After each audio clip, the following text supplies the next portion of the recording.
የሚገርማችሁ ልመጣ ሳምንት ሲቀረኝ ኦልሬዲ ብር ልክ ያለው በቃ ቤቱ ለእንትን ስለሚፈርስ ስላልታደሰም ቤቴ ለልማትም ስለሚፈልግ በቃ ኮንዶሚኒየም ተከራይ ምናምን እንደዚህ አድርግ ገንዘብ አንተ ጋር ያለው እንትን ማይል ከሆነ ብዬ ምናምን ብር ልክ ያለው ወደ 8000 ብር ላኩኝ ምናምን አይ ቲንክ ወደ 80 90 ብር 80 70 ብር ብቻ እንደዚህ ላኩኝ። አላታችሁ ይጥፋ ጠፋ በቃ ጠፋ። ስደውል ስልክ አይነሳም፣ በማንም ላገኘው አልቻልኩም። ሰላም እንዴት ናችሁ? ዳገሬ ልጆች ደህና ናችሁ? እኔ ያለው እግዚአብሔር ይመስገን። እንግዲህ ታችንን እንደሰማችኋት ነው። ግን እሷ ሶሻል ሚዲያ ላይም ታዋቂ ስለሆነች በዝልክ ጉዳይ አወጡ ተናገረች፣ ተነፈሰች። ሰው ራሱ አይዞሽ ምናምን ይላታል። አሁን ብዙ ሰው ኮሜንት ይጽፍላታል። አይ ነው ግን ብዙ ሰው ሚዲያ ላይ ያልወጡ ተመሳሳይ ችግር ውስጥ የገቡ ሰዎች በጣም እልፍ ናቸው። አንድም ነግራችሁ ነገር ግን ይሄ ነገር ለምን ይጠቅማል ካላችሁ ተመሳሳይ የሆነ ትዳር ኢትዮጵያ ውስጥ መስርታችሁ ወደ ስደት የመጣችሁ ሰዎች በጣም አብዛኛው ሰው እንደዛ አይነት ታሪክ ነው የሚገጥመው። በቃ አሁን እሷ የተሻለ ህሊና አላት፣ ያኔ የነቃች ሰው ናት ተብሎ ይታሰባል፣ ግንዛቤ ይኖራታል ልክሄድ እንደሚችል ምናምን። ግን ባል እስከሆነ ጊዜ ድረስ ከምኑ ማምለጥ አትችልም።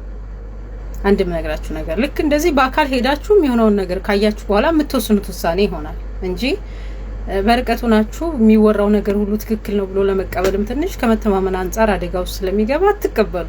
ዝሮ ግን እንደዛ አይነት ነገር ሲመጣ አያደርግም አይሆንም ሳይሆን የኔም እንዲ ሊሆን ይችላል ከዛስ ምን ማድረግ አለብኝ ብላችሁ እንደዛ አይነት ገጠመኝ ሲያጋጥማችሁ ከለም እኮ እንደዚህ ሆናለች ኦኬ ኖርማል ነው በሚል አይምሯችሁ እንዲረጋጋና በእናንተ ብቻ የተጀመረ እንዳልሆነ ህይወት እንደሚቀጥል ምናምን ያስተምራል። እንደዚህ አይነት ሂስትሪ ስትሰሙ እንጂ ከቤት ከወጣችሁ ይጀምራል። በቃ ትዳራችሁ አደጋ ውስጥ የሚገባው ከቤት እግራችሁ ከወጣ ጊዜ ጀምሮ ነው።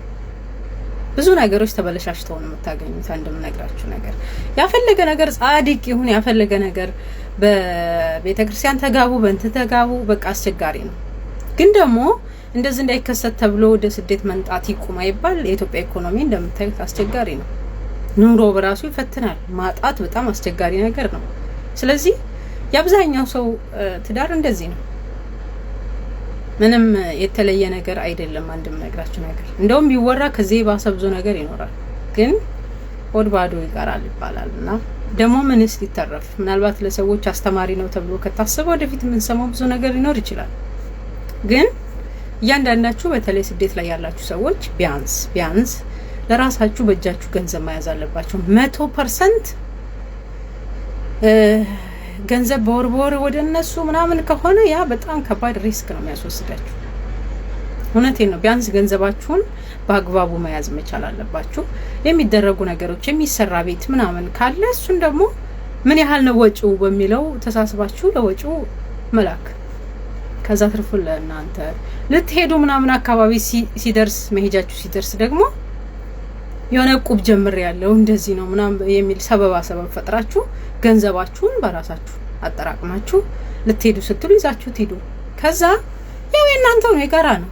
ሰውየው እንደተጠበቀ ሆኖ ከተገኘ ሴቷ ወይ ሚስቱ የትም አታደርሰውም። እዛው ልጆቿ ጋርና ባሏ ጋር ነው ኢንቨስት የምታረገው። ስለዚህ ግን ብቻሽን በየወሩ ለሱ ተልኮ መጨረሻ ላይ እንደዛ አይነት ነገር ቢያጋጥም የታክሲ እንኳን የላትም ይችላል። ስለዚህ ያላት አማራጭ ማበድ ብቻ ነው። ብዙ ሰዎች ነቀሉ እንዲሃሉ የሚባለው ከዛ አንፃር ነውና ራሳችሁን ጠብቁ። ለሚመጣው ነገር ሁሉ ዝግጁ ሁኑ ለማለት ነው። ሰምታችኋል።